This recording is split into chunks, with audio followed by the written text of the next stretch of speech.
Bom, pessoal, na aula anterior, na aula de número 4, a gente falou a respeito do ISO, que tem a ver com a sensibilidade à luz, né? Que coloca ou retira grãos na foto, né? Basicamente isso. E agora, pessoal, essa aula 5, eu apelidei ela, eu chamei ela de método VAI. Agora que a gente já sabe a velocidade, a abertura e ISO, como que eu vou usar os três ao mesmo tempo? Então, por isso eu criei esse método VAI. VAI por quê? V de velocidade, A de abertura e I de ISO. Bom, como eu acabei de falar, né? Velocidade, abertura e ISO. Pessoal, agora entra um outro termo novo na nossa fotografia, tá? Que é a palavra fotometria. Mas o que é fotometria? Fotometria é a medição da luz, certo? E para você medir a luz, você vai ter que usar o tripé. Então, por exemplo, independente do equipamento que você esteja usando, ou se numa câmera profissional ou num celular, ele vai ter uma reguinha semelhante a essa do lado direito, que é onde vai dizer assim, olha, a luz ideal é aqui no meio, tá? Não significa que você não pode fotografar com a reguinha para os dois lados. Você pode, mas aí você vai ter que fazer um tratamento depois da imagem, tá bom? Mas então a gente tem ali, ó, a luz ideal. A fotometria está zerada, está cravada, ou seja, a luz que você está fotometrando está correta. Depois a gente vai esmiuçar um pouquinho mais sobre isso. Mas tem de mente, a princípio, o seguinte: fotometre cravado no zero, ou o mais próximo do centro ali da reguinha, tá bom? Bom, um bom exemplo que eu acabei de falar, então quer dizer que eu tenho que fotografar sempre com a reguinha no meio? Não, pessoal, você não precisa fotografar sempre com a reguinha no meio. Porque se seu objetivo for, por exemplo, fotometrar o céu, se seu objetivo for fotometrar o sol, você vai ter que subexpor essa luz. Então você vai ter que diminuir com as configurações que você utilizar, por exemplo, a velocidade, a abertura e o ISO. Você vai ter que fazer essa configuração que a gente já vai ver melhor, tá? Então você vai ter que puxar a sua reguinha para o -2, certo?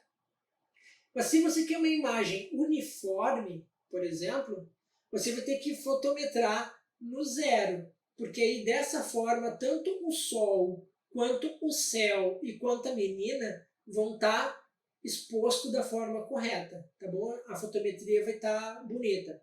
Mas se você quiser dar mais ênfase à menina, você vai ter que superexpor essa foto, vai ter que fotometrar na menina, certo? Basicamente é isso.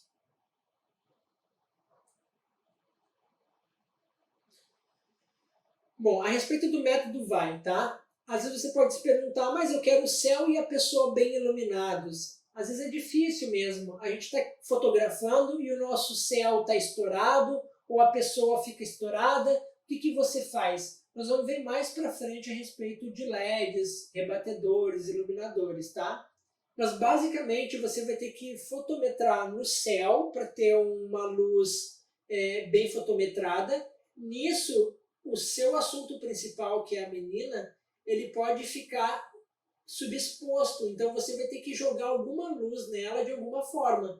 Ou usando rebatedores, iluminadores, ou na pós mesmo. Você pode circular a menininha e ajustar ela, tá bom? Mas isso é um assunto mais para frente. Bom, como escolher as 3 opções do método VAI, tá, pessoal? Como eu fotografo, você pode fazer de outra forma. Você que já fotografa, tem algum conhecimento básico, você faça de outra forma. Mas como eu faço, tá? Bom, eu faço o seguinte. Geralmente, eu fotografo pessoas, né? Na minha profissão, eu fotografo pessoas.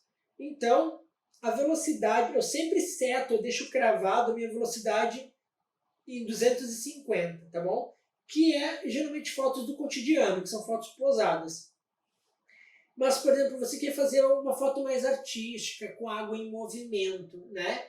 Você vai ter que colocar em aproximadamente 1 para 50. Nesse caso, a água vai estar mais o fundo ou a água, por exemplo, vai estar em movimento. Tá? Nós vamos ver algumas imagens de exemplo. Hoje, aliás, a gente já viu, né, na velocidade. E a velocidade de 1 para 1000, por exemplo, é parar algo que está muito rápido, certo? Isso a gente também viu. Então, basicamente, eu seto uma velocidade que eu vou usar para fazer alguma coisa que eu quero. Eu não fico trocando a todo momento. Eu seto a velocidade que eu quero e depois eu vou escolher a abertura, tá? É a abertura que vai me dizer o quanto que vai estar nítido ou desfocado o meu fundo, tá, pessoal? E no caso, por exemplo, se você quer uma foto com um fundo desfocado, você vai ter que usar aberturas por volta de 3.2 ou menos, dependendo do 4 ou menos, tá? Então, quanto mais próximo do zero, mais o fundo vai ficar desfocado.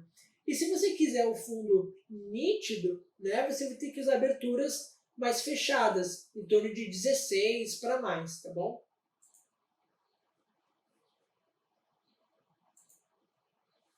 E terceiro, você vai escolher o ISO. Tá, mas como que eu escolho o ISO? Digamos que você escolheu a velocidade e escolheu a abertura, tá? E a foto, por exemplo, ela ficou muito clara, né? Ou ela ficou muito escura. Aí o que você vai fazer? Aí sim, você vai ajustar o ISO para fotometrar corretamente. Se você colocar menos ISO, vai ficar menos luz. Se tiver mais ISO, vai ficar com mais luz. Digamos que eu estou fotografando uma pessoa dentro de uma casa fechada, com a fonte de luz baixa, né? E eu quero, por exemplo, o fundo bem nítido. Então, eu vou escolher uma velocidade de 250 e a abertura próxima do 16. Logo, eu já tenho um cenário com menos luz. E eu estou deixando menos luz entrar através do meu diafragma, logo eu vou ter que aumentar o meu ISO. Entendeu? Então, basicamente é isso. Você escolhe, por exemplo, a velocidade, tá? É cotidiano, quer em movimento, quer mais congelamento. E como que vai ficar o fundo? Focado, desfocado? A foto ficou clara ou escura? Aumenta ou diminui o ISO, tá bom?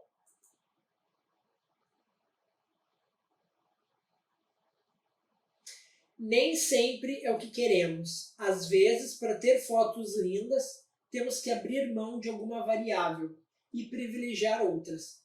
Tá, pessoal? Inicialmente, você não vai ter fotos tão bonitas, tá? Inicialmente, você vai ficar cravado num estilo, tá? Mas depois, com o tempo vai passando, você vai ficando melhor, tá? E como você vai ficando melhor, você também vai ficando melhor com o tratamento. E dependendo do efeito que você quiser na foto, ou de movimento, ou desfocado, ou alguma coisa desse tipo, dependendo da sua experiência, você também pode fazer algo semelhante no Photoshop ou algum aplicativo de tratamento, tá?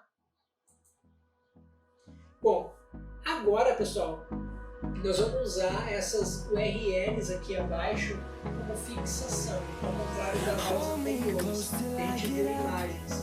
Nessa, a gente vai usar essas duas URLs para fixar esse conhecimento, tá? Do método VAI.